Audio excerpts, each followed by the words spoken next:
أعوذ بالله السميع العليم من الشيطان الرجيم. بسم الله الرحمن الرحيم.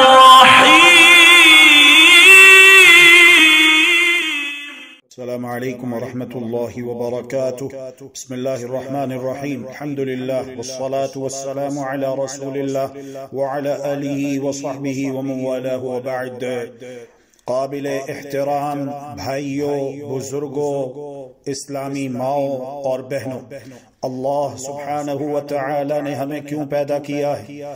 اللہ سبحانہ وتعالی نے ہمیں اپنی عبادت کے لیے پیدا فرمایا ہے، بائیں طور کہ ہم اس کے ساتھ کسی کو شریک نہ کریں۔ اللہ ذوالجلال والاکرام کا ارشاد گرامی ہے، وَمَا خَلَقْتُ الْجِنَّ وَالْإِنسَ إِلَّا لِيَعْبُدُونَ، اور نہیں پیدا کیا میں نے جنوں اور انسانوں کو مگر اپنی عبادت کے لیے۔ رسول اللہ صلی اللہ علیہ وآلہ وسلم نے ارشاد فرمایا، حق اللہ علی العباد ان يعبدوه ولا يشركوا به شيئا۔ اللہ سبحانہ وتعالی کا حق اس کے بندوں پر یہ ہے کہ وہ اس کی عبادت کریں اور اس کے ساتھ کسی کو شریک نہ کریں۔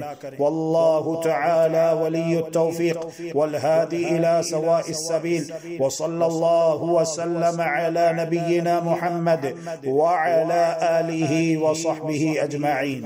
اللهم إنك عفو تحب العفو فاعف عنا، اللهم إنك عفو تحب العفو فاعف عنا، إلهنا فاعف عنا، فاعف عنا يا كريم، فاعف عنا